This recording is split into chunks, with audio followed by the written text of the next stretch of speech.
ओम शांति। आप सबको होली मुबारक हो। आप सब ने, हम सब ने मतलब हम प्यारे बाबा के साथ कल रात को होली मनाई और आज भी हम दादियों के साथ भोग के पश्चात होली मनाई। हमको जो ड्यूटी मिली हुई है वो यही मिली हुई है कि मतलब कल जो अव्यक्त बाबा ने महावाक्य सुनाए उसके बारे में, जैसे गाय होती है घास तो खा लेती है, उसके बाद जो है एकांत स्थान में बैठ करके उसके ऊपर चर्निंग करती है, उस प्रकार से हमें भी कल की मुरली का आज उसके ऊपर चर्निंग करके उसका मुख्य सार जो है जो जीवन में ग्रहण करने का है उसके बारे में आपसे राय सलाह करें। मैं हमेशा ही बाबा की मुरली पूरी लिखता भी हूं। कल हमने देखा कि बाबा बहुत ही स्लोली और स्पष्ट रूप में हर एक शब्द को अलग अलग करके बोलते थे और इसके कई बार तो बाबा एकदम स्पीड में बोलते हैं। कल एकदम शांति चित्त से मतलब एकदम सब समझ सके उसी हिसाब से बाबा ने बताया।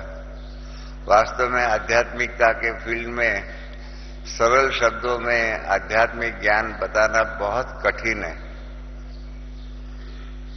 परंतु बाबा शब्दों का स्वामी है, साहित्य का भी स्वामी है और उसके कारण कठिन में कठिन बात को सरल शब्दों में बता सकते हैं। यही बाबा की महानता है।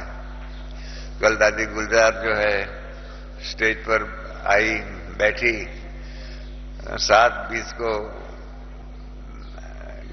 योग का गीत बजा, 7:27 को गुलजार दादी ध्यान में चली गई बाबा के पास, 7:35 को अव्यक्त बाप दादा की पधरामणी हुई। कल बहुत लंबे समय तक बाबा ने हम बच्चों को दृष्टि दिया, 7:45 तक दृष्टि दिया और 11:05 बाप दादा ने विदाई लिया, अर्थात बराबर 3.5 घंटा अव्यक्त बाप दादा साकार रूप में हम सबके साथ में थे। उसमें भी बाबा ने जो मेन मुरली जो चलाई हुई है, जब मुन्नी बहन ने कहा कि सेवा का टर्न दिल्ली का जोन का, दिल्ली और आगरा जोन का है, वो मतलब बराबर 9:17 तक बाबा ने वो मेन मुरली चलाई, अर्थात 1 घंटा और 32 मिनट मेन मुरली चली। फिर 9:17 से 9:55 तक समझो बाबा दिल्ली वालों से और डबल फॉरेनर से मिले। उसके बाद 10:05 तक बाबा ने याद प्यार दिया और 10:05 के बाद 11:05 तक बाबा हम बच्चों के साथ रहे, होली खेली और यहाँ आगे भी आ करके इस प्रकार से होली के द्वारा हम बच्चों के जीवन में नया रंग डाल दिया और 11:05 पर बाबा ने विदाई लिया। बहुत कुछ बाबा ने इन 3.5 घंटों में कहा हुआ है और बाबा ने शुरू से ही पहले ही शब्दों में, पहला महावाक्य जो होता है उसमें ही बाबा क्या बताने वाले हैं, क्या कहने वाले हैं, उसका मतलब इंडिकेशन दे देते हैं। जैसे बाबा ने कहा आज होलीएस्ट बाप अपने होली बच्चों से होली मनाने आए हुए हैं। इन सब बात में कितना सुंदर प्रास भी है। एक ही शब्द होली शब्द का 3 अर्थ, होलीएस्ट बाप के साथ होलीएस्ट आ गया, हम बच्चों के साथ होली बच्चे आ गया और जो कार्य करने के लिए आए हुए वो होली मनाने के लिए आए हुए। तो एक महावाक्य में एक ही शब्द का 3 अलग अलग रूप में संबंध में उसका उपयोग करना और वो भी आध्यात्मिक क्षेत्र में उपयोग करना, मैंने पहले भी आपको बताया, बहुत कठिन बात होती है। साहित्यकार कहते हैं कालिदास जो है वो बहुत सुंदर अभिज्ञान शकुंतलम आदि आदि ड्रामाओं के द्वारा बहुत सुंदर उपमाएं मेटाफोर्स देते थे। परंतु हमने देखा है कि बाबा के ज्ञान के अंदर, बाबा के मूल्यों में जो मेटाफोर, सिमिलीज आदि आदि जो भी होता है, एलिट्रेशन होता है, इतना दुनिया के अन्य किसी भी साहित्य में नहीं होता है।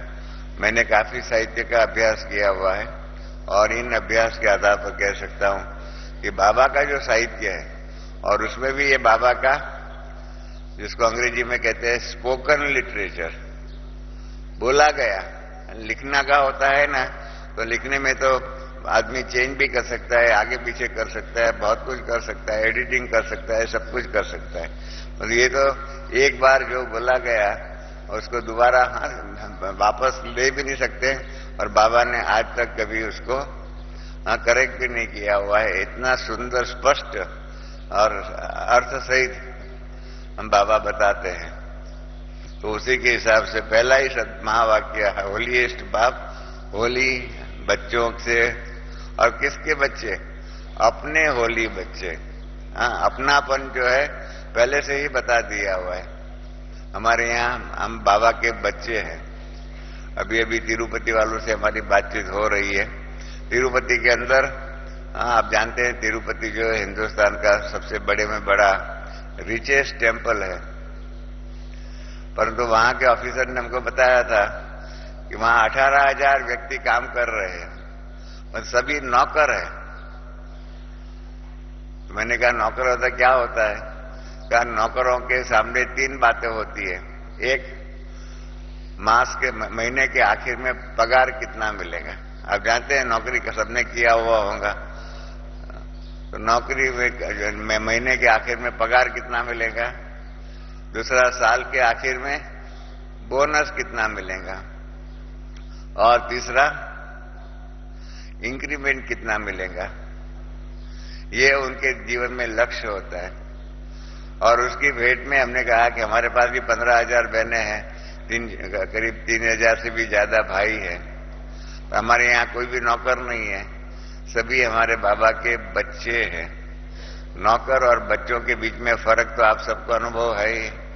हम खुद ही अपने माँ बाप के बच्चे रहे हुए हैं और कईयों के अपने बच्चे भी होंगे। तो उनको मालूम है बच्चा गद्दी का वारिस बनता है, लायक बनता है, लायक बन करके बाप का धंधा जो है उसको आगे बढ़ाता है। तो हम बाबा के बच्चे वारिस क्वालिटी बच्चे हैं।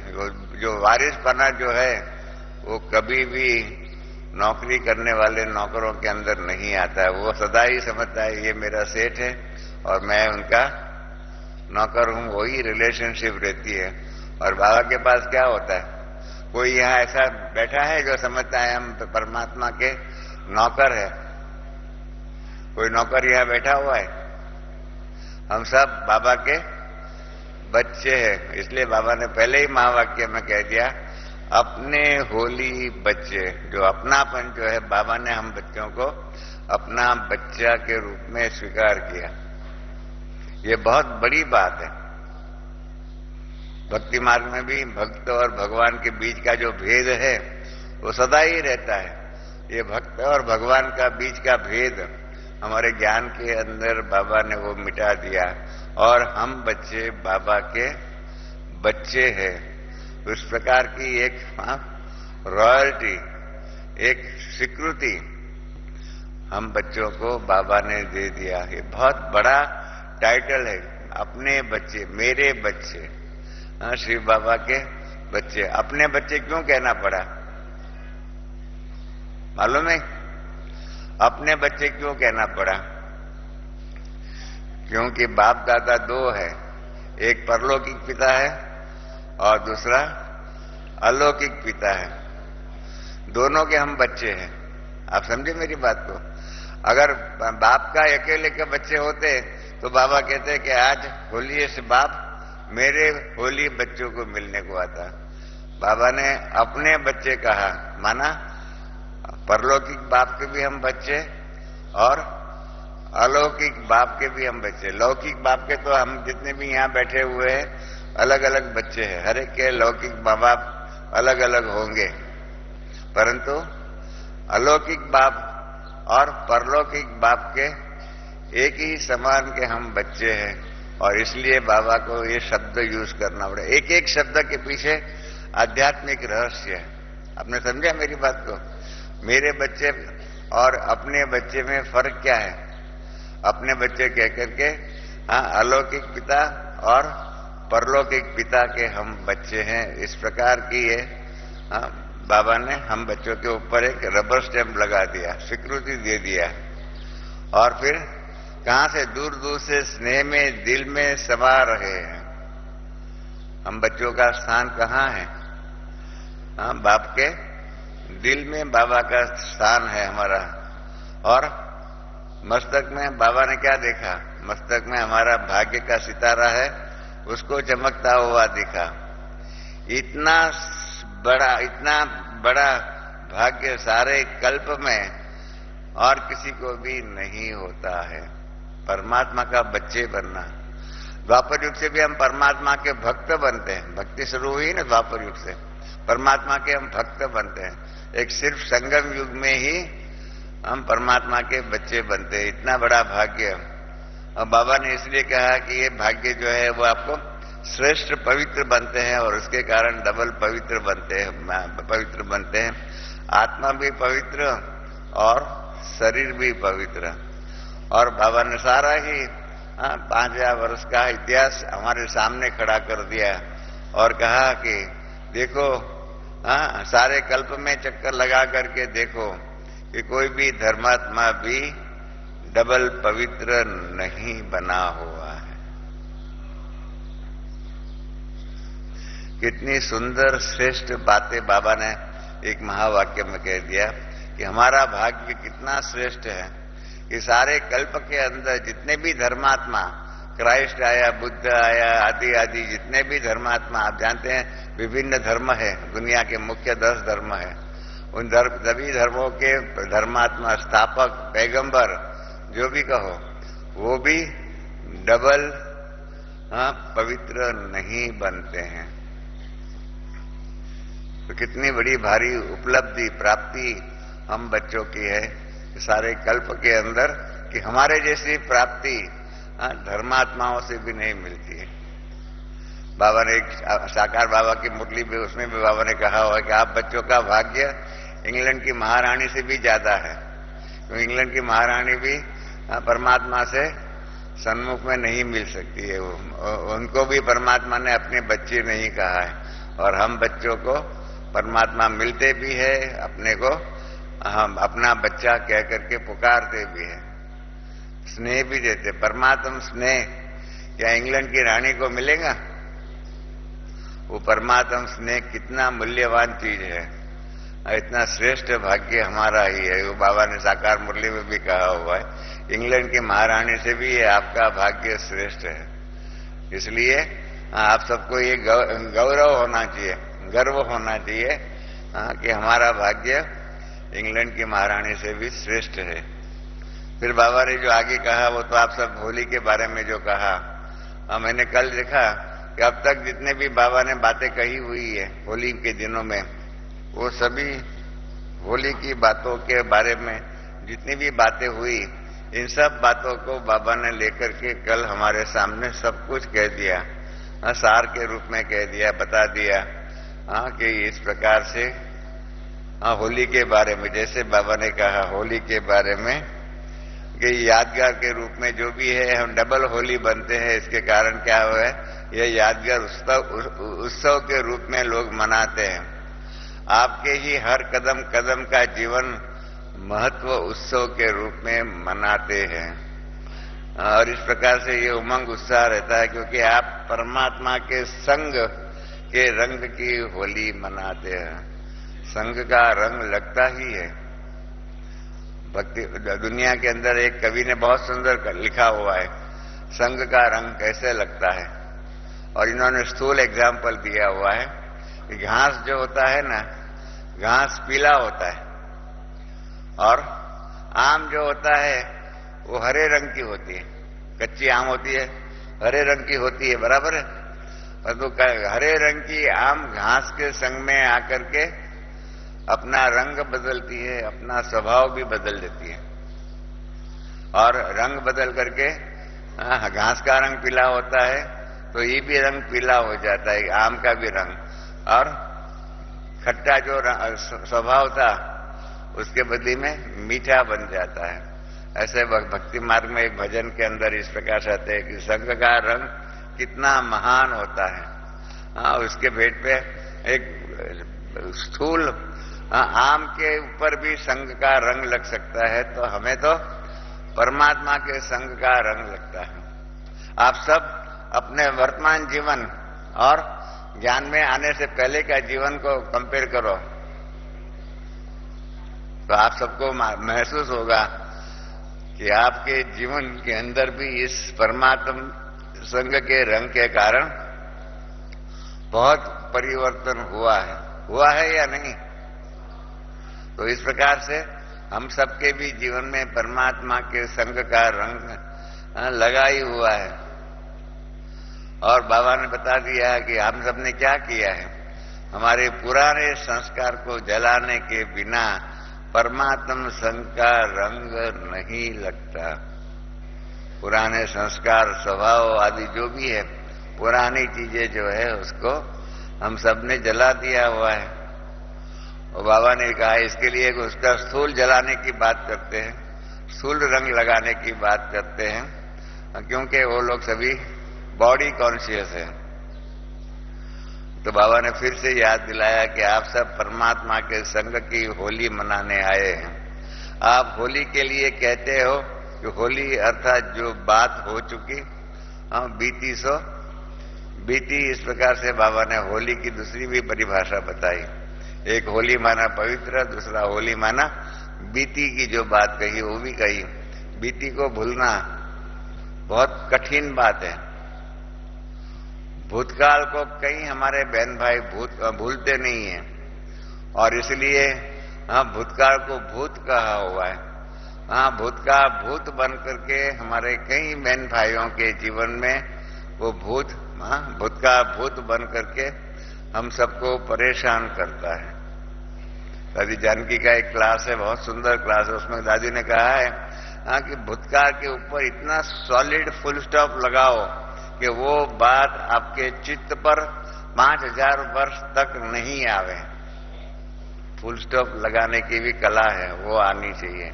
तो अगर फुल स्टॉप बराबर लगा देंगे तो ये भूतकाल जो है भूत बन करके हमको सताएगा नहीं। तो इसके लिए भूतकाल के बारे में बाबा ने भी जो कहा हुआ है कि इसको संस्कारों को जलाना ही है, पुराने संस्कारों को। या और जो बात बीत चुकी हो चुकी। तो ऐसे होली मना रहे हो ना आप सभी ने होली अर्थात पवित्र बनने का पूर्ण पुरुषार्थ किया और पवित्रता धारण किया है, तभी तो भविष्य में आपको डबल पवित्रता की निशानी, डबल ताज दिखाते हैं। हमारे सिर पर डबल ताज होगा। और फिर बाबा ने स्टार्ट किया जो कारोबार करना था।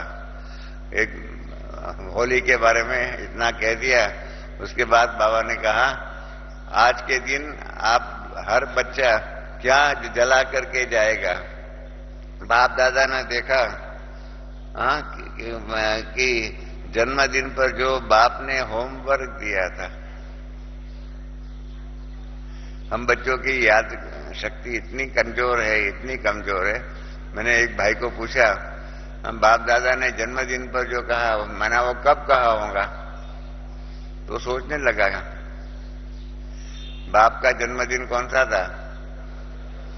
अभी शिवरात्रि गई, शिव जयंती गई ना, वो बाप का जन्मदिन था, हमारा भी जन्मदिन था।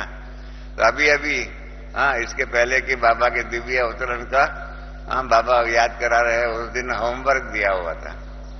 मैं हमेशा ही कहता हूं परमात्मा परम पिता भी है, परम शिक्षक भी है और परम सद्गुरु भी है। और शिक्षक के रूप में हम बच्चों को होमवर्क भी देते हैं, ये करके आना, ये करके आना। पिछले टाइम कहा भी था ये होमवर्क मैं देता हूं, अगले टाइम मिलूंगा तब तक ये काम करना है। तब तक मतलब तब तक ये क्रोध की रूपी जो बातें जो है इतने दिन तक हाँ, अभी अभी जो आए बाबा और अभी के कल दिन तक, मतलब जो भी इतने दिन के बीच में, हाँ, क्रोध रूपी जो बात है उसके ऊपर जीतने की बात कही हुई थी। तो वो भी हम कई लोग इतना ये भूल जाते हैं क्या बात कही थी, क्या बात कही थी। तो उसके कारण बाबा ने याद भी दिलाया, हाँ, रिजल्ट भी बताई। तो बहुत मतलब बाबा ने कहा, हाँ,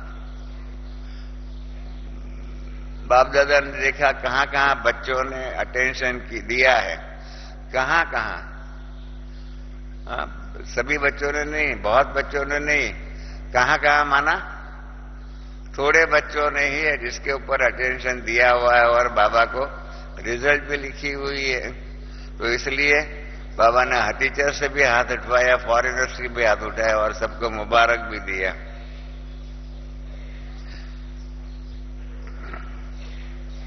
इसलिए बाबा ने कहा कि अभी लक्ष्य रख करके बार बार चेकिंग करना चाहो, हाँ, तो संभव है, आगे हो सकता है। जो आगे हो सकता है उसके बारे में बाबा ने होमवर्क दिया कि आगे ये, हाँ, क्रोध के ऊपर जीतने की बात बाबा ने कही और 3 मास का कहा। समझो आज 1 तारीख है, 1 मार्च अप्रैल में, हाँ, 31 मई तक का बाबा ने एक होमवर्क दिया हुआ है। 31 मई तक का हमको एक एक्सपेरिमेंट, प्रयोग अपने जीवन में करना है। हर एक के पास अपनी अपनी विधि है क्रोध पर जीतने की। मैं अपनी विधि बताऊं, आप सब करेंगे? मेरी विधि, बाबा की बात अलग है, बाबा तो महान है। मैंने लौकिक दुनिया के हिसाब से अपनी एक विधि बनाई हुई है। बड़ी विचित्र बात है।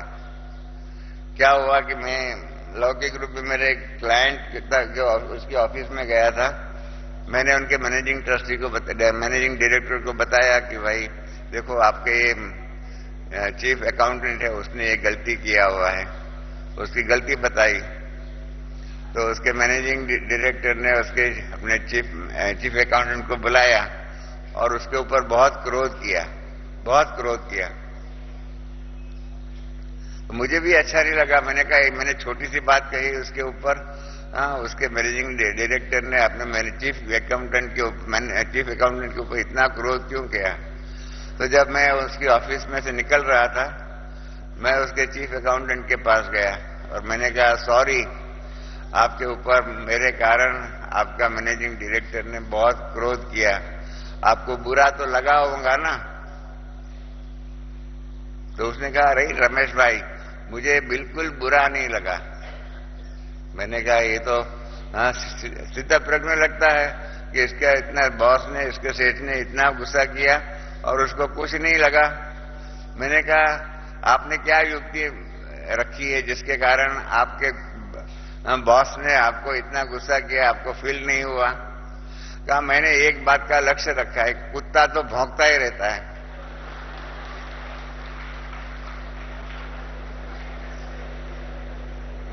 तो उससे मुझे ट्यूबलाइट हुई कि मैं अगर किसी के ऊपर क्रोध करूंगा तो सामने वाला मुझे क्या समझेगा। आप में से किसी को भी कुत्ता बनना अच्छा लगता है? जिसको कुत्ता बनना और भौंकना अच्छा लगता है वो हाथ खड़ा करे। तो आज से ये मेरी युक्ति मेरी है। आपको पसंद पड़े तो आप स्वीकारना, ना पसंद पड़े तो छोड़ देना। बाकी मेरी युक्ति यही है, क्रोध किया माना सामने वाला हमको कुत्ता समझेगा और कुत्ते समझ करके हम भौंक रहे हैं ऐसा लगेगा। तो बोलो, हाँ, ये युक्ति कैसी है? अच्छी लगती है? मतलब हमारी तो स्थूल है, बाबा की तो बाबा की महानता की बातें हैं। मतलब मैं तो अपने तरीके से लौकिक रूप में इन सब बातों के ऊपर विजय प्राप्त करने का प्रयत्न करता हूं। तो मुझे ऐसा लगा कि जब बाबा ने कल बात कही तो मैंने कहा कि अगर मेरा क्लास कल होगा तो मैं आप सबसे मेरी ये युक्ति जो है वो शेयर करूंगा। और आप ध्यान रखें, अगर क्रोध आ जाए तो क्या समझेंगे, और क्रोध किया तो क्या हो जाएगा, सामने वाला आपको क्या समझेगा। आप समझ गए हैं ना? अभी तो सब समझदार बैठे हुए हैं। तो इसलिए आज से, हाँ, क्रोध करने के समय पर हाँ, क्या करेंगे? कुत्ता समझ करके अपने आप को हम भौंक रहे हैं ऐसा सामने वाला समझ लिया तो क्या हो जाएगा? बहुत प्रॉब्लम खड़ी हो जाएंगी। तो ये युक्तियां हैं, हर चीज की अपनी अपनी युक्तियां हैं। हमारी दादी प्रकाशमणि बहुत अच्छी युक्ति करती थी। अभी हमारी बहन जी ने मेरा परिचय दिया है ना, उसमें दधी जी ऋषि की बात कही। मैं आपको सुनाऊं दधी जी ऋषि की बात। दादी प्रकाशमणि कैसे युक्तियां करती थी सामने वालों के दिल जीतने के लिए। मैं समझता हूं आप सबको इंटरेस्ट आएगा कहानियों सुनने में। मुझे कहानियां सुनाने में अच्छा लगता है। एक बार क्या हो गया, भोपाल जो है ना अपना, यहाँ जानते हैं भोपाल, कल भी मेरे बाद में बाबा को गुलदस्ता दिया था और बाबा ने उनको पानी के बारे में बताया। वो भोपाल मेरे पास आया और कहने लगा, रमेश भाई आप हमारी दादी को बहुत डांटने क्यों हो, उसके ऊपर गुस्सा क्यों करते हो? मेरे लिए तो नई बात थी। मैंने कहा, भोपाल भाई मैं गुस्सा करता हूं? कहा, हाँ आप दादी के ऊपर गुस्सा बहुत करते हो। मैंने कहा, मेरी शिकल देखो, मेरी शिकल में इतना दम है मैं दादी के ऊपर क्रोध कर सकूं? तो भोपाल ने कहा, दादी ने खुद ने कहा है कि रमेश मेरे पर बहुत गुस्सा करता है। मैंने कहा, क्यों कहा है? कहा, मैं दादी के पास गया और मुझे एक नई बस की जरूरत थी। मैंने दादी को कहा कि एक बस, बहुत यहाँ लोग आते हैं तो एक नई बस चाहिए। तो दादी ने मुझे कहा कि भोपाल, हाँ तेरी बात तो बहुत अच्छी है, जरूरी है, तो ये हमारा रमेश भाई है ना, वो मेरे पर बहुत क्रोध करता है, गुस्सा करता है कि दादी आप खर्चे का ध्यान नहीं रखती हो और खर्चे यहाँ यज्ञ में पानी के माफिक होता है, तो मैं रमेश के डर के मारे आपको एक बस की छुट्टी नहीं दे सकती हूँ। तो इसलिए कहा, हमको भले बस न मिले परंतु रमेश भाई आप दादी के ऊपर क्रोध नहीं करना। मैंने कहा, ठीक है। तो इसमें भी दादी को मेरा काफी घनिष्ठ परिचय था दादी के साथ। दादी हमारे बॉम्बे में गामदेवी सेंटर पर 5-6 साल रही थे। तो मैंने कहा, दादी की कोई युक्ति होंगी। मैंने कहा, ठीक है, आगे से मैं क्रोध नहीं करूंगा। ऐसा करके भोपाल भाई को शांत करके भेजा। मैं दादी के पास गया। मैंने दादी को कहा, दादी मैंने कभी आपके ऊपर क्रोध किया जो आपने मेरा नाम लिया? तो दादी ने कहा कि रमेश भाई क्या करें, हाँ भोपाल हमारा मधुबन का शेर है, शेर को कैसे कंट्रोल करें? तो मैंने आपका नाम लेकर के अपना काम कर लिया। तो मैंने दादी को कहा, परंतु उसमें मेरा नाम क्यों बदनाम किया, और किसी का नाम लेते हैं। तब दादी ने कहा कि रमेश भाई आपने शास्त्र पढ़े हैं? मैंने कहा, हाँ। तो शास्त्रों में तो आपको मालूम है दधी जी ऋषि के हड्डी हड्डी जो है ना वो काम में आई। हाँ?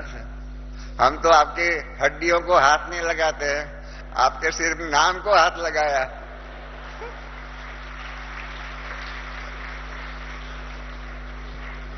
शास्त्रों में तो इंद्र ने क्या किया, दधी जी ऋषि के हड्डी के द्वारा शस्त्र बना करके अपना काम किया। दादी ने कहा, हम तो आपके खाली नाम से हमारा काम हो जाता है, तो उसमें आपको क्या नुकसान है?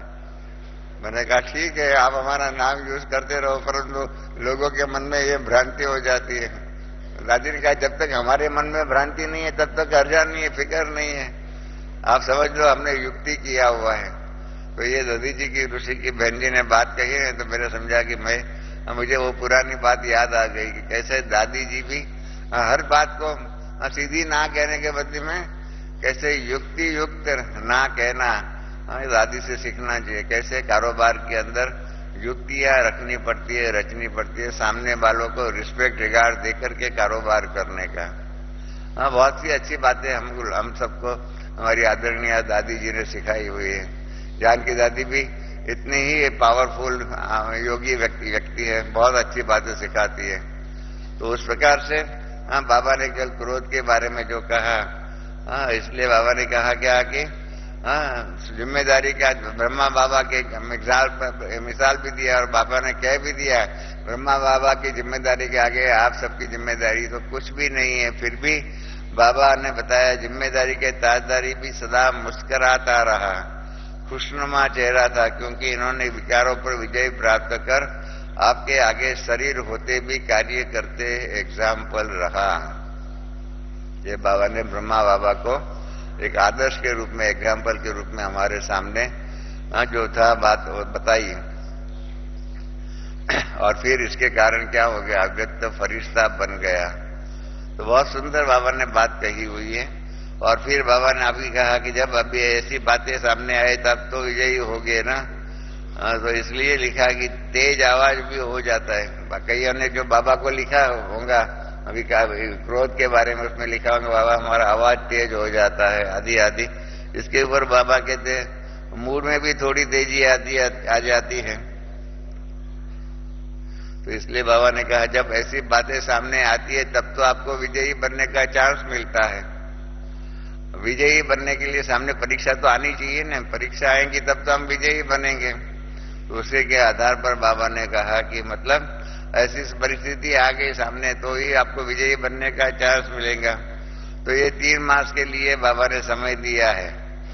इतना समय की हिम्मत है, सबने हाथ खड़ा किया हुआ होगा ना 3 मास के लिए, क्रोध पर जीत पाने का प्रयोग करने के लिए।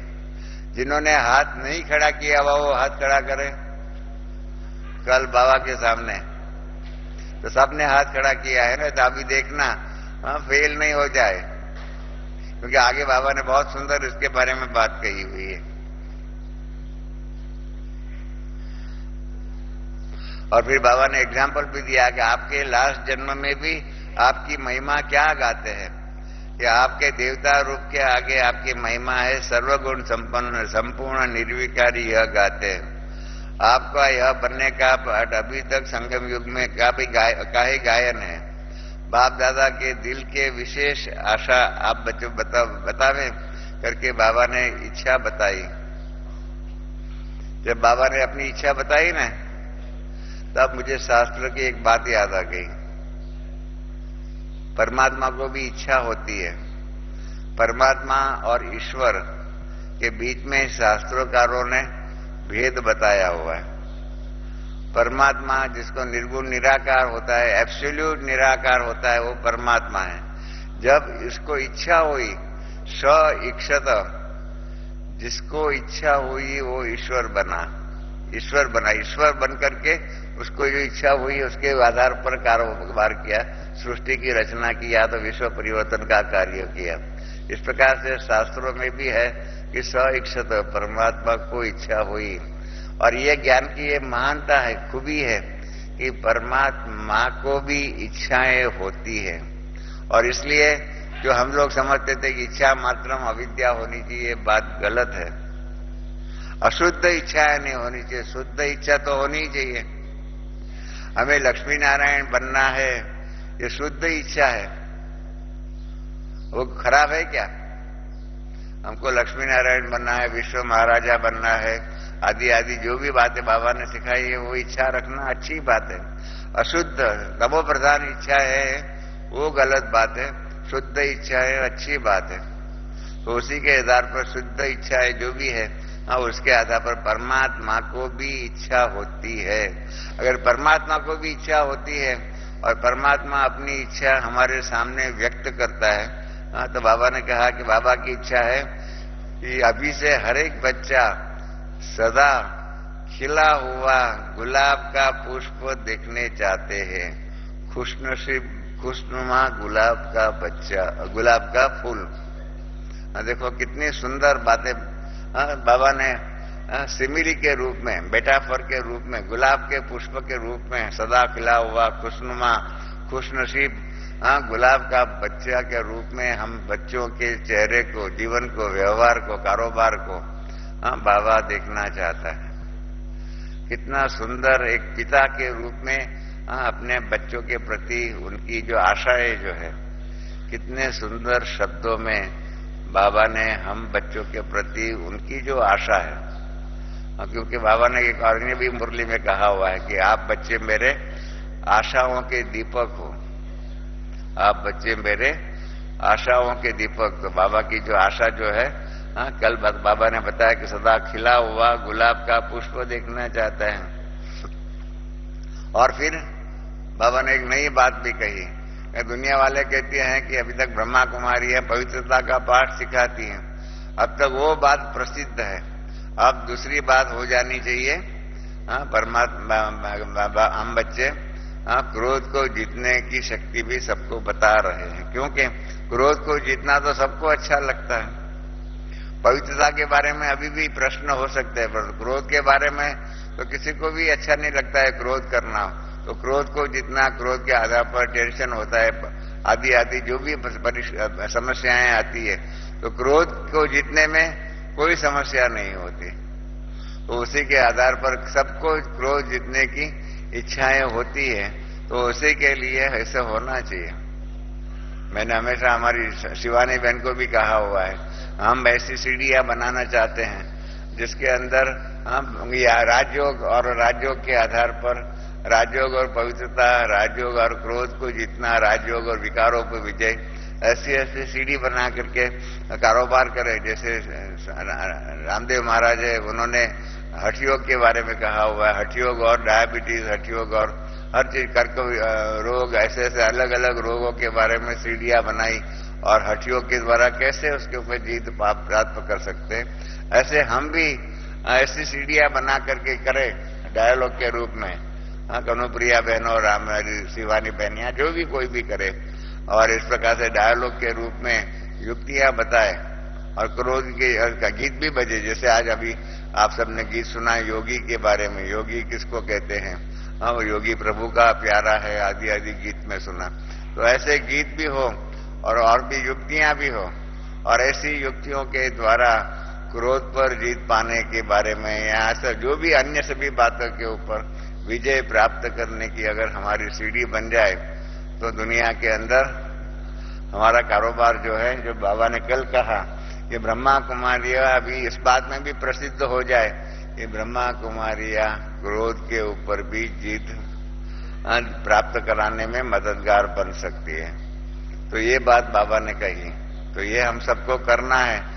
ब्रह्मा कुमारी इसका एक इमेज में एक नया डायमेंशन लाना है कि हम सबको क्रोध पर जीत प्राप्त करने का सिखाते हैं, न सिर्फ सिखाते हैं, परंतु एक्चुअली जीत प्राप्त कराते हैं।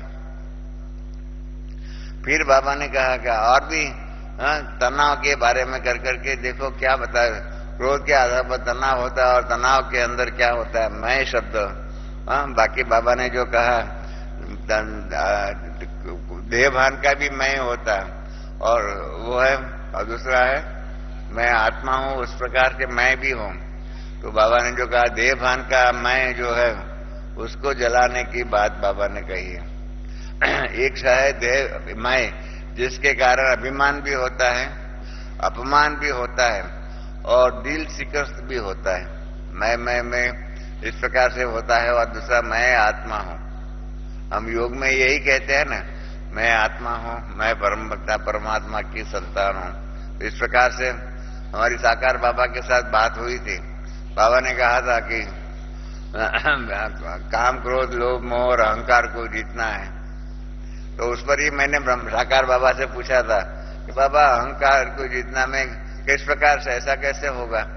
अहंकार का भक्ति मार्ग में तो सब बातों में अहंकार को लेके गए हुए। बाबा ने कहा कि नहीं बच्चे, शुद्ध अहंकार अलग है और अशुद्ध अहंकार अलग है। और बाबा ने वही बात कही जो कल बाबा ने कहा, मैं आत्मा हूं। इस प्रकार से मैं आत्मा हूं, ये शुद्ध अहंकार है। और मैं आत्मा हूं इस प्रकार से अपने आप को समझना वो कोई नुकसान की बात तो नहीं है। इनसे ही क्या होगा, हमारा योग लगता है परमात्मा के साथ। मैं आत्मा हूं, मैं परमात्मा की संतान हूं। तो ये शुद्ध अहंकार हो सकता है। अशुद्ध अहंकार जो है उसको दूर करना है। शुद्ध और अशुद्ध के बीच का जो भेद जो है ना, वो हमें समझना है। अगर शुद्ध और अशुद्ध का भेद अगर हम नहीं समझे तो सभी प्रकार के, जैसे हमने कहा ना, इच्छा मात्र विद्या माना, कोई भी प्रकार की इच्छा नहीं रखनी, वो गलत मान्यता है। इसी प्रकार से अशुद्ध अहंकार अलग बात है और शुद्ध अहंकार अलग बात है। बाबा ने भी कल डिस्टिंक्शन ड्रॉ किया। जिसमें देह अभिमान आता है, अपमान भी होता है, दिल से कुछ होता है, ऐसा मैं शब्द जो है, इसका उपयोग, इस प्रकार का अभिमान जो है, इनके ऊपर जीत प्राप्त करना है। बाकी शुद्ध मैं आत्मा हूं, उसके ऊपर जीत प्राप्त करने का सवाल ही नहीं होता है।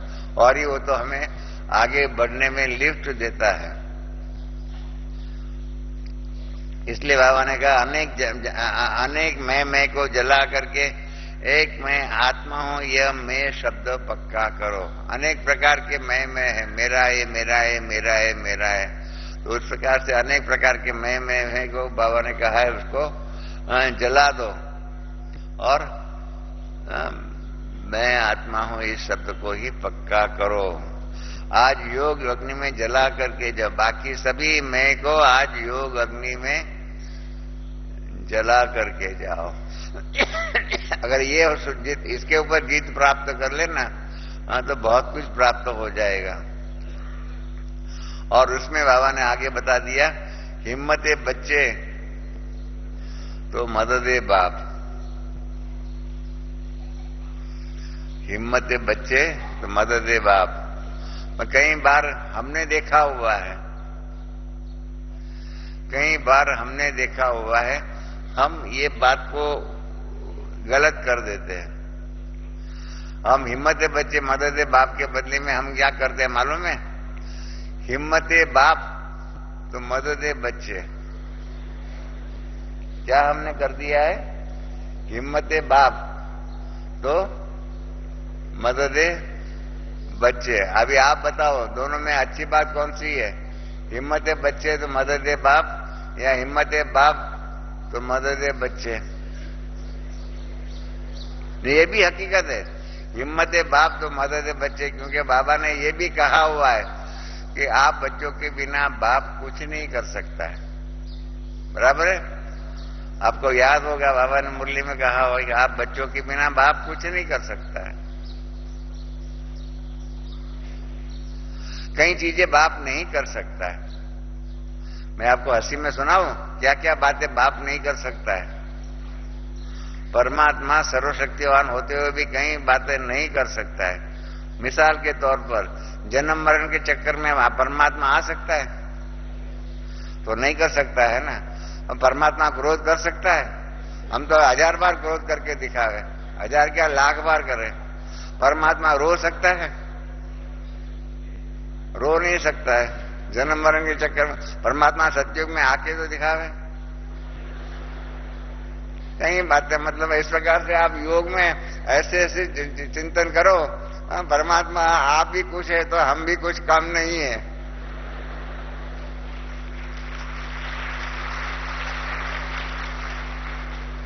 तो इसके कारण क्या हो जाएगा, अपने बारे में भी रिस्पेक्ट रिगार्ड होगा और परमात्मा के बारे में भी रिस्पेक्ट रिगार्ड होगा। बाबा हम भी कुछ कम नहीं है। क्या हुआ था मालूम है? बाबा ने बॉम्बे में क्या हुआ था, हमारी दादी निर्मल हमारी वहां वाटर मेडिसिन सेंटर की इंचार्ज थी, उनकी लौकिक बच्ची ने फ्रिज भेजा हुआ था। तो यज्ञ में पहला फ्रिज उधर आया दादी निर्मल संता के पास वाटर मेडिसिन सेंटर में। इन्होंने आइसक्रीम बना करके खिलाया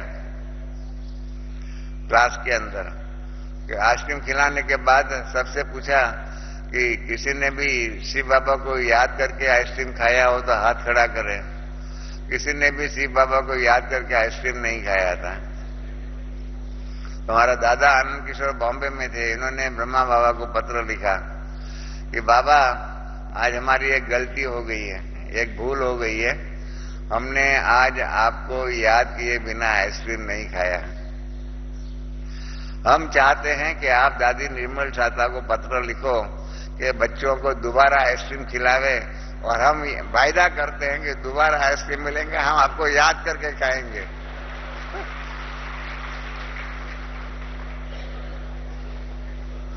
तो ऐसे हंसी का मतलब बाप बच्चों का तो आप जानते हैं हंसी का व्यवहार होता ही है।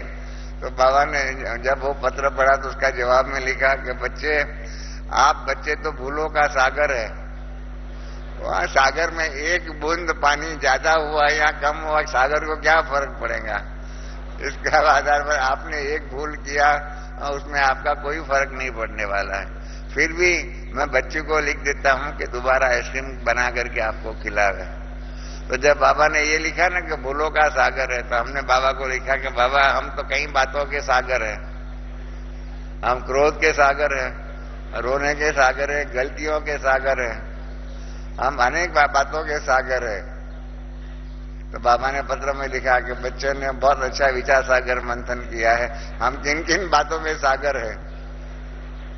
आप सब भी कभी कभी ऐसे योग में मस्ती में करो तो क्या होता है, मेरे को कई बार हंसी आती है। कई बहन भाई जो है ना योग में नींद करते हैं, झुट के खाते हैं, क्योंकि क्या है वो योग उन्होंने शुष्क बना दिया, सूखा बना दिया।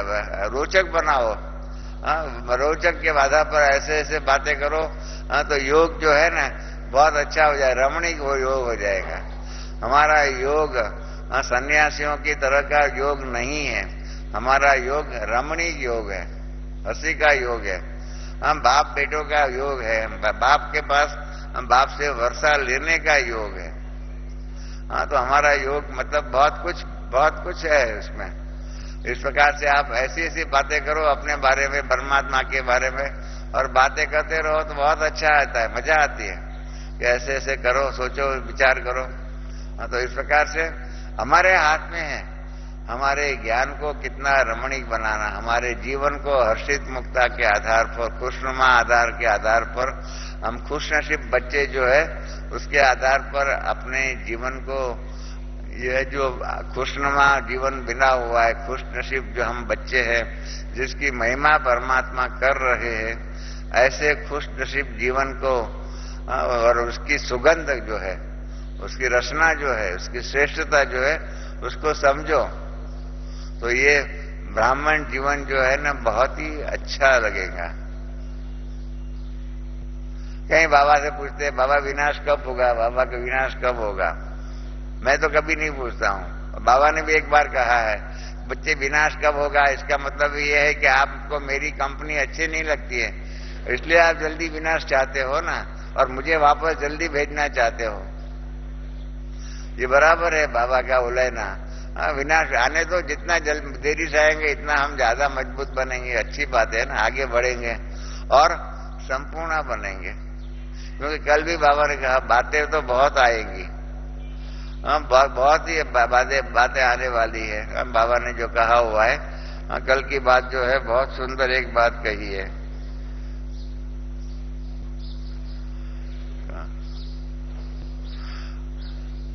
बातें बहुत आती रहेंगी। बाबा ने जो कहा ना, रॉयल गोल्ड रियल आज्ञाकारी बच्चे बनो, और उसके अंदर बाबा ने कहा हुआ है बातें बहुत आएगी। बहुत सुंदर बात कही है।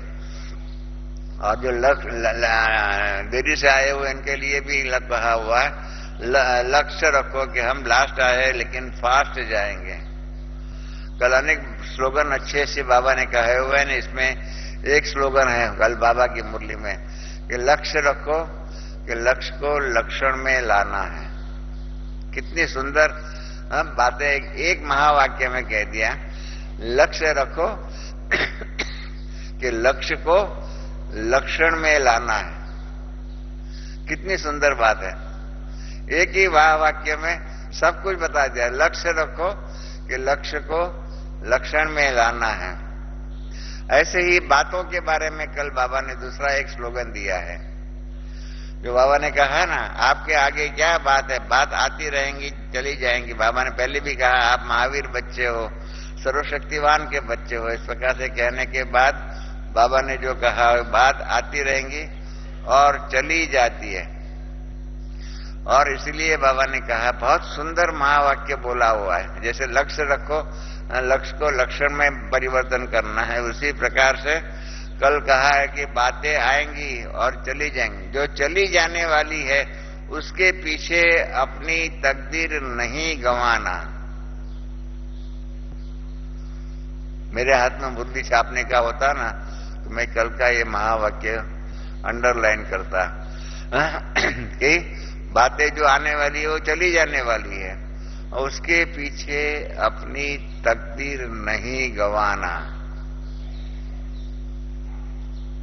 बाबा के कल महावाक्य के ऊपर मैंने काफी विचार किया। कई हमारे बाबा के बच्चे ऐसी छोटी छोटी बातों के आधार पर अपनी तकदीर को गंवाते हैं। याद रहे, ऐसी छोटी छोटी बातों के आधार पर हम अगर अपनी तकदीर गंवाते हैं, हाँ, तो इस टाइम पर जो तकदीर हमने गंवाई वो हर कल्प के लिए नोंद हो जाएगी। हर कल्प के अंदर हम इस प्रकार से, और उसमें भी खास हम जो नए भाई बहन आते हैं उन सबको यही कह रहे हैं कि आप सब देरी से आए हुए हो, उसका कोई ना कोई तो वजह होगा, कोई ना कोई कारण होगा, और उसी के कारण हर कल्प आप देरी से आएंगे। पर तो अभी भी बाबा ने कल भी जैसे कहा, पुरुषार्थ में तीव्रता ला करके फास्ट, लास्ट में से फास्ट और फर्स्ट डिवीजन के बन सकते, वो नहीं करेंगे। कोई न कोई बातों के आधार पर बाबा जो अपॉर्चुनिटी देते हैं तकदीर को श्रेष्ठ बनाने के लिए, जो भी बातें बताते हैं, चांसेस देते हैं। मैं हमेशा ही कहता हूं, मैंने ज्ञानामृत में भी लिखा हुआ है कि बाबा हर एक को आगे बढ़ने की अपॉर्चुनिटी तक देते ही है। तो 99% बहन भाई आई हुई तकदीर की माना आगे बढ़ने की जो अपॉर्चुनिटी है, उसके समय पर तकदीर के ऊपर लकीर लगा देते हैं। ये हकीकत है। ब्रह्मा बाबा ने हमको लास्ट पिक्चर जो योग का हमने बनाया बॉम्बे के अंदर बैठ करके, हमारे बॉम्बे की कमिटी ने, उसके अंदर हमने बाबा से लास्ट पिक्चर बनवाया। बाबा ने लास्ट पिक्चर के चित्र बना करके उसमें नीचे में लिखा, आपका भाग्य आपके हाथों में है। आपका भाग्य न और कोई बना सकता है, न और कोई बिगाड़ सकता है। हमारा भाग्य हम ही बिगाड़ते हैं। और जब ऐसी गलतियां करते हैं छोटी छोटी बातों, इन छोटी छोटी बातों के आधार पर हमारी तकदीर के ऊपर हम लकीर लगाते हैं, तब कल की बात बाबा ने कही कि बातें तो आने वाली है, वो चली जाने वाली है, उसके पीछे अपनी तकदीर क्यों गंवाते हो?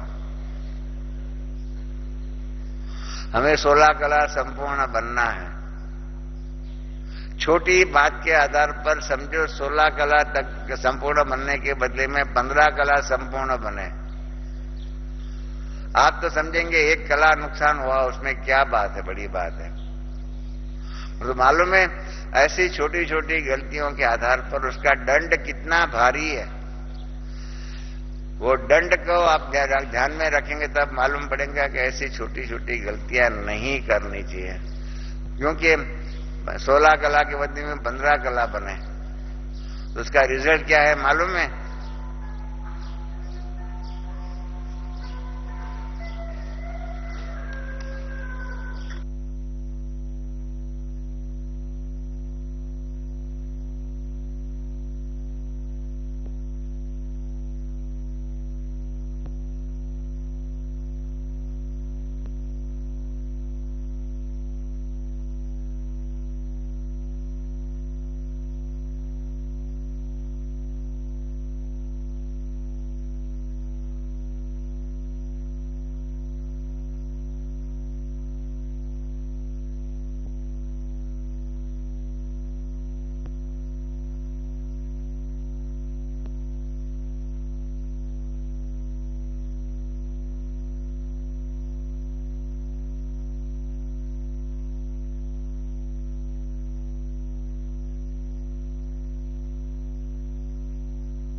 ओम शांति। मैं कह रहा था छोटी छोटी बातों की गलती के कारण क्या होता है। 16 कला में से 15 कला हो गए तो क्या नुकसान होता है, इसका हिसाब आप गिनती करो।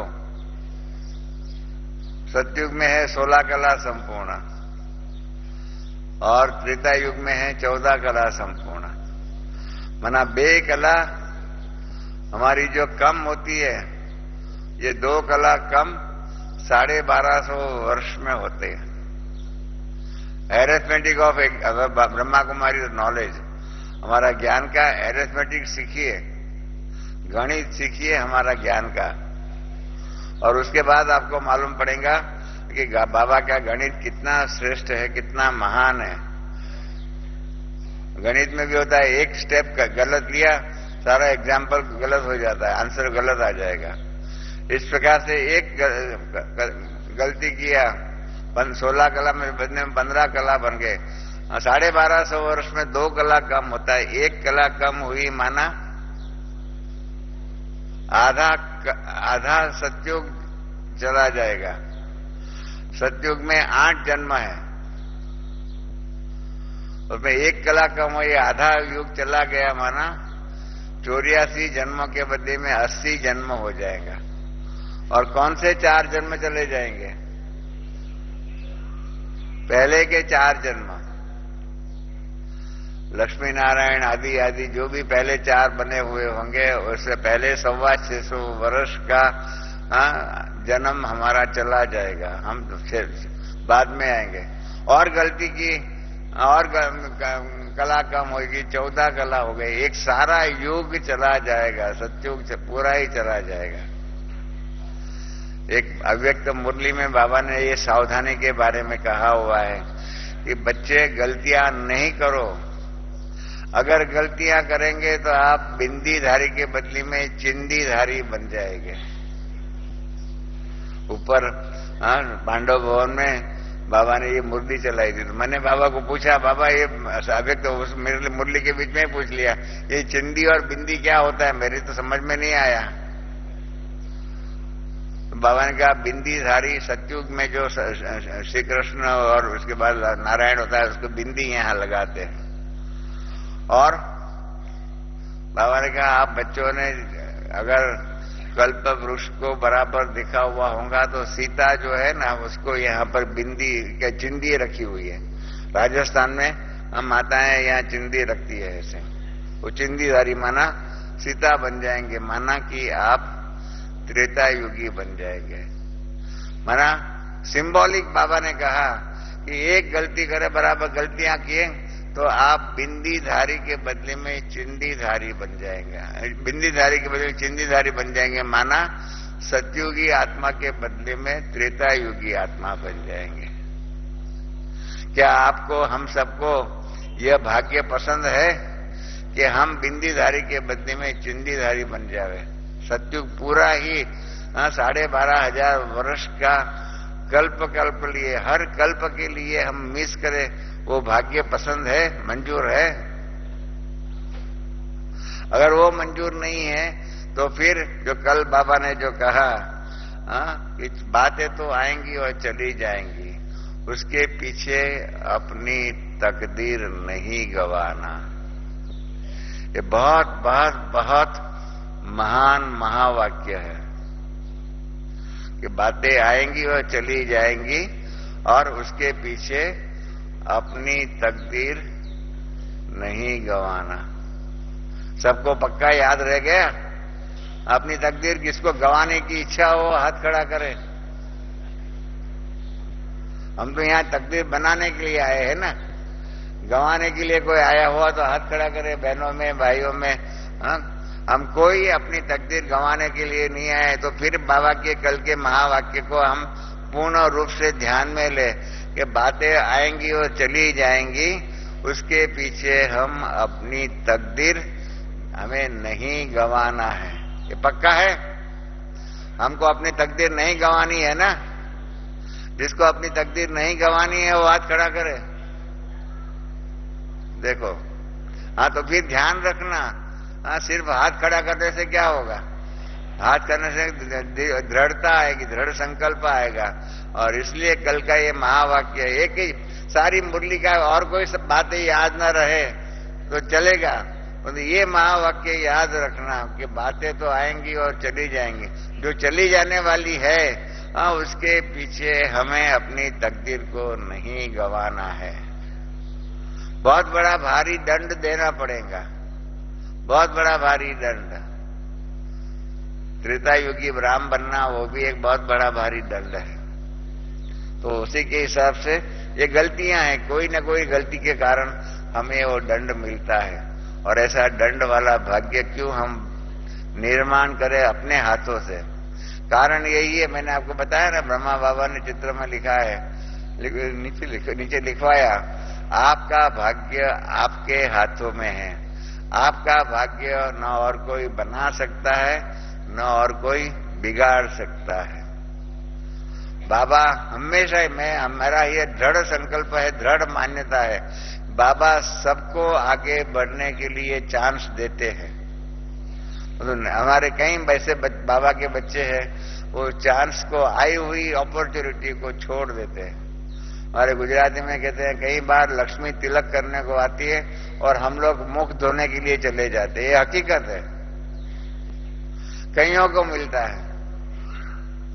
बाबा ने एक साकार मुरली में कहा हुआ है कि आपके पास अपना वर्तमान का जीवन, एक एग्जाम्पल बताता हूं, अपना वर्तमान का जीवन चलाने के लिए जितना धन है, पर्याप्त धन इतना है, तो फिर वर्तमान के धन की कमाई के पीछे समय क्यों बिगाड़ते हो?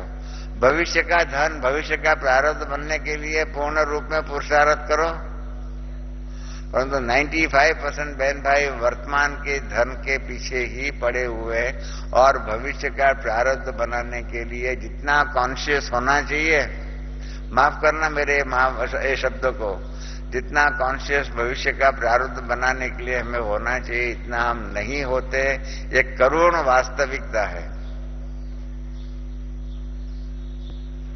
इसलिए मेरे को ये बात बोलना नहीं चाहिए, मैं तो बोल देता हूं कि ऐसे हम अपने भाग्य के, तकदीर के ऊपर लकीर नहीं लगावे। इसके लिए ही बाबा का ये महावाक्य कल का है कि बातें जो आने वाली है वो तो चली जाएंगी, उसके पीछे हम अपनी तकदीर को क्यों गंवाए? बात तो सिंपल है, पर जब हम गंवाते उसके बाद ही मालूम पड़ता है, अरे रे ऐसा हम करते तो बहुत अच्छा होता, ऐसा हम करते तो बहुत अच्छा होता।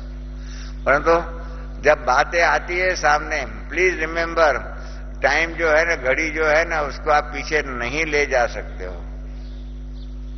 घड़ी को किसी ने भी, कोई भी पीछे नहीं लेके गए हैं और घड़ी पीछे नहीं जा सकती है। एक बार जो शब्द मुख से निकल गया, जैसे कहते हैं ना, धनुष से तीर जो है निकल गया और वापस खींच नहीं सकते हो। इस प्रकार से जो समय बीत गया वो वापस नहीं आने वाला है। जो अपॉर्चुनिटीज, जो तक मिली हुई है आगे बढ़ने की, बाबा सबको देते हैं, परंतु नहीं कर सकते। मेरे पास कई एग्जाम्पल्स है, मैं आपको बताऊं, हजारों एग्जाम्पल्स है, जिसके अंदर हमारे कई बहन भाइयों को बहुत अच्छे में अच्छी अपॉर्चुनिटी मिलती थी, पर अच्छे में अच्छी अपॉर्चुनिटी मिलते हुए भी उन्होंने उस अपॉर्चुनिटी को गंवाया और बाद में रोते थे। कहीं ऐसा न हो जाए हम अपना भाग्य को गंवा दे, तकदीर को गंवा दे और उसके बाद उसके ऊपर रोते रहे। हमारा ही हाथों में हमारा जीवन को हर्षित मुख बनाना या रोने वाला बनाना।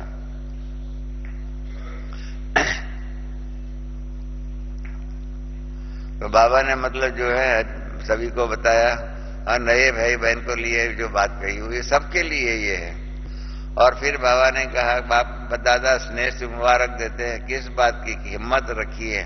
बाप दादा हर एक बच्चों की हिम्मत के संकल्प के ऊपर खुश है। तो होली मनाई, जलाने वाली होली मनाई, परमात्मा के संग के रंग की भी होली मनाई। तो आप सब बच्चों ने होली मनाई और जलाई भी, दोनों बातें कही। इस प्रकार से बाबा घड़ी घड़ी हम मेन बातों के आधार पर, जो मुरली का सेंट्रल थीम था होली, उसको भी दोहराते रहे। फिर बाबा ने ड्रिल कराई हुई है। इस सीजन की सभी मुरलियां आप लोगों ने नोट किया होगा, सभी मुरलियों में समय की सावधानी को, सूचना कहो, जो भी कहो, कैसे बाबा ने कही हुई है। त्रिकालदर्शी बाप ड्रामा सत्य है, रियल है, उसी के कारण उनको भी कई बातों को बताने में लिमिटेशन, वो नहीं बता सकता है, पर उस मर्यादा के बीच में रह करके हमको कई बातें बताते हैं। उसमें एक है कल समय की सावधानी के बारे में, प्रकृति के बारे में। बाबा ने कह भी दिया कि प्रकृति का जो विभिन्न प्रकार के जो बातें होती है वो आप सब बच्चे जानते हो, बाबा उसके ऊपर नहीं गए।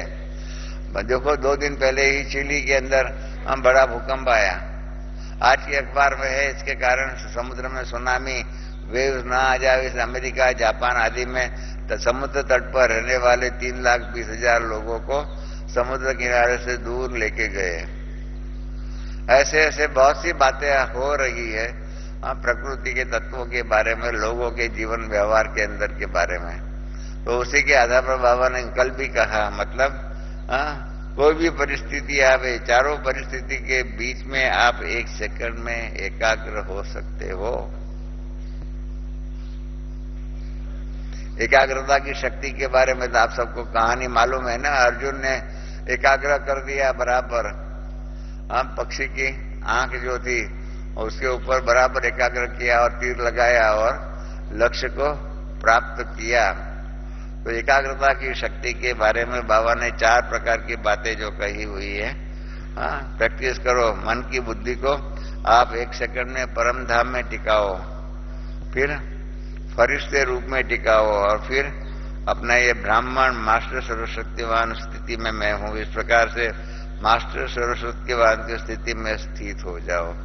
ये 3 स्थितियों के अंदर स्थित होने का अर्थात एकाग्र होने की बात बाबा ने ड्रिल कराई। ये करना चाहिए। दुनिया में लोग तो शारीरिक एक्सरसाइज बहुत करते हैं, वो दुनिया के हिसाब से है, और बाबा की ये आध्यात्मिक ड्रिल है। ये 3 प्रकार की बातें हैं। कि अपने आप को प्रैक्टिस करोगे 1 सेकंड में परम धाम, फिर फरिश्ता, और तीसरा ब्राह्मण जीवन का सर्वशक्तिवान की स्थिति का।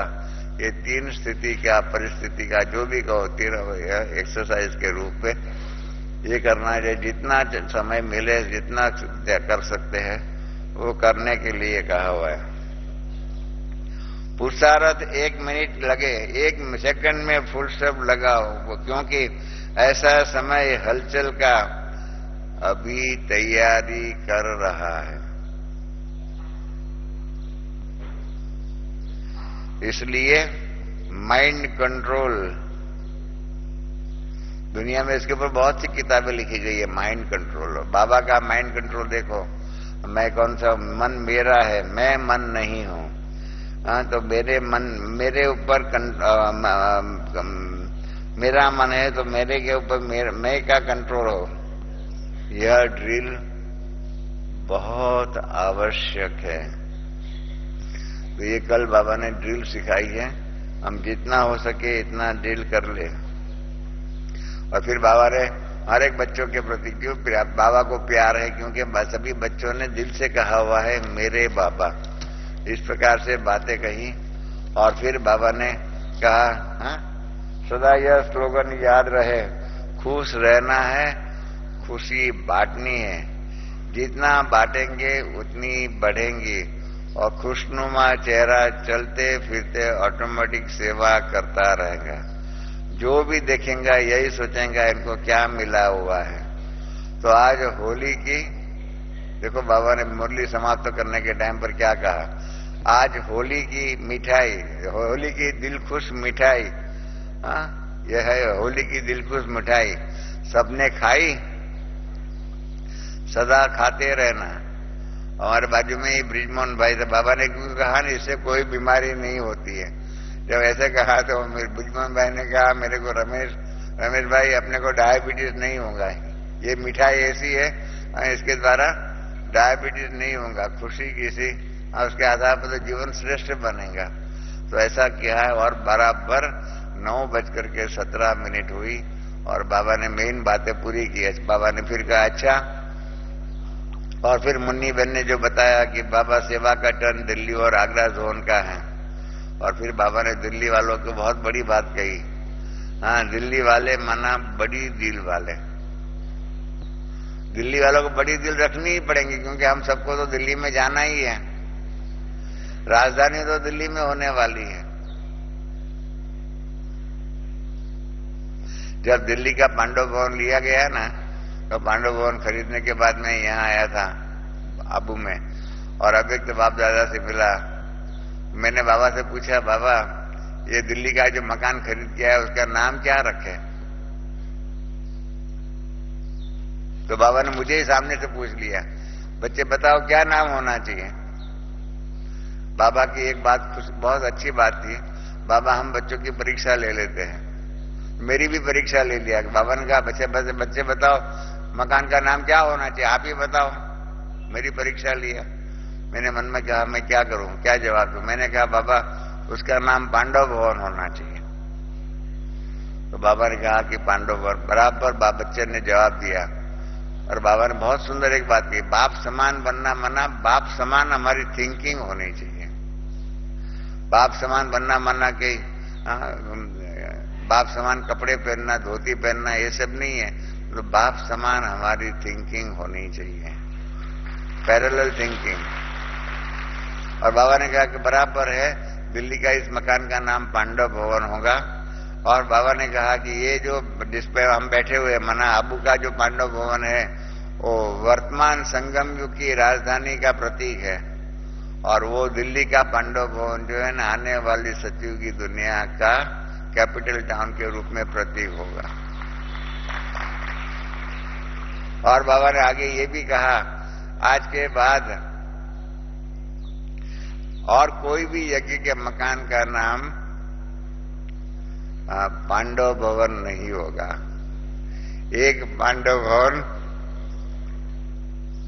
आबू का और एक पांडव भवन दिल्ली का। ये बाबा ने महावाक्य उच्चारण किया। माना बाबा अभी से ही आने वाली सतयुगी राजधानी के रूप में दिल्ली को सजा रहे हैं, मतलब उसको डेकोरेट कर रहे हैं। और दिल्ली को इस प्रकार से ORC आदि के रूप में कितनी, और सबसे ज्यादा में ज्यादा हमारे सेवा केंद्र भी, और भाई बहनों की संख्या के रूप में भी देखा जाए तो जितनी दिल्ली में सेवा हुई इतनी और किधर भी नहीं हुई है। इसलिए तो वो राजधानी बनी हुई है। तो उसके आधार पर बाबा ने दिल्ली वालों को कल काम दे दिया, गीता का भगवान सिद्ध करना है। बाबा ने सबको कहा जो भी करे, और दिल्ली वालों के लिए बड़ी दिल वाले हैं। क्योंकि बड़ी दिल वाले हम सब जाएंगे सतयुग में, वहां तो जगह तो हमको देनी पड़ेगी। तो इसलिए बड़ी दिल वाले करके बाबा ने कह दिया। तो इस प्रकार से दिल्ली वालों की बहुत महिमा किया, और गीता का भगवान को सिद्ध करने के लिए कही, और उसके लिए युक्तियां भी बताई। मंदिरों में आदि में भी जा करके वहां पर भी इस प्रकार से गीता का भगवान की बात कहो, इस प्रकार से करो, ये बात कही हुई है। और फिर बाबा ने जो दिल्ली में जो सेवा की धूम मचाई हुई, उसके लिए भी बाबा ने कहा, बाबा बच्चों को दिल से दुआएं दे रहे हैं, क्योंकि बच्चों में उमंग उत्साह है और आगे भी बढ़ता रहेगा। दिल्ली में भिन्न भिन्न प्रोग्राम भी चलेंगे, और ORC में भी जो कार्यक्रम चला उसकी भी बाबा ने महिमा की। और फिर बाबा ने दूसरा भी एक सिंबल बताया कि राजधानी तो जमुना के किनारे होने वाली है। तो दिल्ली वालों को सभी को स्थान भी देना पड़ेगा, इस पैसे से बातें कही है। हिम्मत रखो मत, बाकी जो बातें कही है इस प्रकार से। फिर बाबा ने डबल विदेशियों को भी कहा। बाबा ने कहा कि देखो 90 जितने देशों से बहन भाई आए हुए हैं, और इन्होंने जो लहर फैलाई है भट्टी करने की और एकांतवासी बनने की, ये दो बातें जो डबल विदेशियों की बाबा ने नोट किया, वो हम सबको करना चाहिए। थोड़ा थोड़ा अपने जीवन में, अपने व्यवहार में एकांतवासी बनना सीखना ही चाहिए। योग क्या है? योग एक प्रकार का एकांतवासी बनने का अभ्यास ही है। एक एकांतवासी मैं परमात्मा का बच्चा हूं मैं और परमात्मा, इस दोनों के बीच में और कोई नहीं आवे, ऐसा एकांत, इसका ही कहते हैं राम योग। तो इस प्रकार से बाबा ने एकांतवासी बनने की भी बात कही।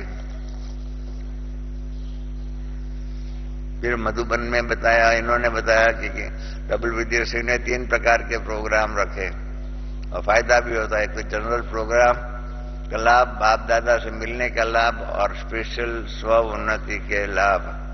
इस प्रकार से 3 बातें कही है, स्व उन्नति और स्व पुरुषार्थ। बाबा ने कल भी कहा है, तो स्व उन्नति और स्व का पुरुषार्थ के ऊपर विशेष ध्यान रखने के लिए कही है। तो ये कंट्रोलिंग पावर्स, कंट्रोलिंग पावर जो ड्रिल बताई, एकाग्रता की शक्ति के ऊपर अटेंशन देना है। क्योंकि बाबा ने फिर से सावधानी दिया कि एक तो अचानक और दूसरा बहुत काल का पुरुषार्थ। इस सीजन में ये दोनों बातों के ऊपर बाबा ने बहुत जोर दिया हुआ है। उसके आधार पर हम भी समझ ले। दुनिया भी मानती है, दुनिया वालों ने भी इसके ऊपर फिल्म आदि बनाई है, बहुत कुछ बनाया हुआ है। 2012 में विनाश होगा, ये वो।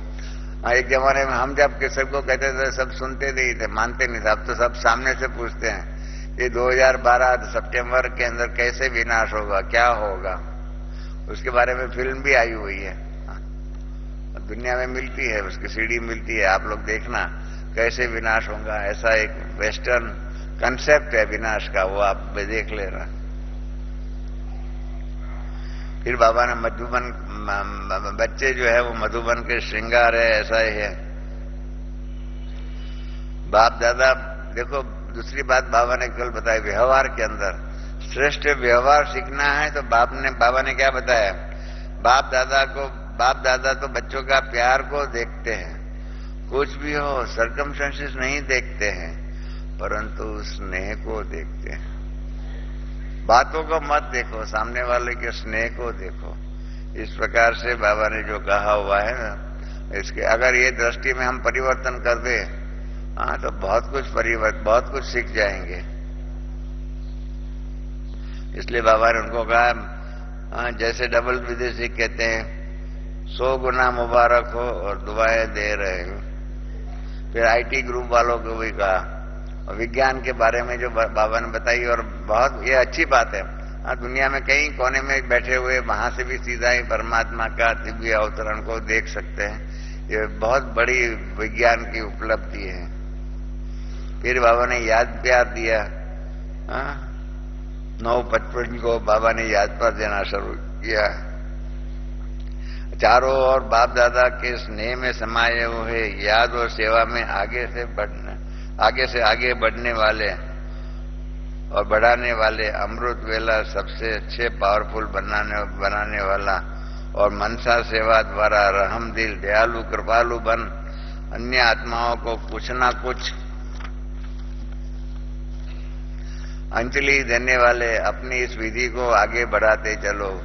बाप दादा देखते हैं कि हर एक बच्चा उमंग उत्साह में रहता है, लेकिन अभी एडिशन करो, सब शब्द एडिशन करो, सदा शब्द एडिशन करो, कभी कभी शब्द डिक्शनरी से निकाल दो।